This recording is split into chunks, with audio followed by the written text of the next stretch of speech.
Why did the most popular girl in school destroy her own life? Harper was the kind of popular that made other girls either worship her or secretly hate her. She had 20,000 IG followers, the quarterback boyfriend, and threw the best parties at her massive house while being cheerleading captain and student body president with the perfect GPA. But then something changed right after winter break and nobody could figure out what the hell was happening.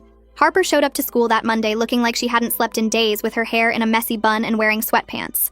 She walked past her boyfriend without acknowledging him, and when her best friend tried to talk to her, Harper just stared through her like she was invisible. During lunch, instead of sitting at her usual table, Harper sat alone in the corner deleting every single photo from her Instagram. The next day, Harper posted this bizarre video where she was crying and laughing at the same time, saying, "You guys have no idea what you're looking at when you look at me, and if you knew you'd run so fast." She deleted it within minutes, but screenshots were already everywhere. She started showing up late to cheer practice, moving like a zombie until the coach finally benched her. I saw her boyfriend tried to talk to her after school, and she looked him dead in the eyes and said she couldn't stand the sight of him anymore, which was insane because they'd been together for 2 years. But that was just the beginning of Harper completely unraveling in front of everyone. She started taking pictures of every adult man in school with her phone like she was building some kind of database, and when teachers asked her to stop, she would say she was documenting reality for the first time.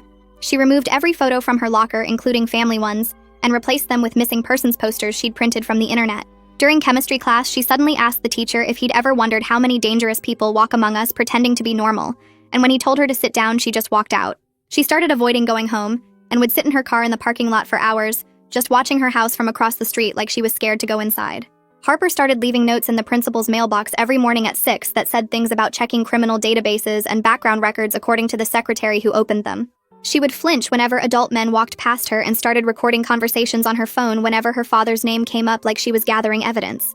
Her friends tried an intervention, but Harper kept saying they lived in a bubble where monsters looked like regular people, and nobody wanted to see what was right in front of them. She stopped wearing makeup and started wearing her dad's old college sweatshirt every day, but would pull at it constantly like it was burning her skin. During assembly, she started searching things on her phone about how long DNA evidence lasted, and whether fingernails could prove anything after 5 years, which her friend saw over her shoulder. She asked a junior whose dad was a cop whether basements showed up on housing blueprints and if soundproofing materials left specific chemical traces. She started skipping classes to sit outside the guidance counselor's office writing pages and pages of something she'd immediately tear up and throw away. Then Harper did something that made everyone realize this wasn't just a weird phase.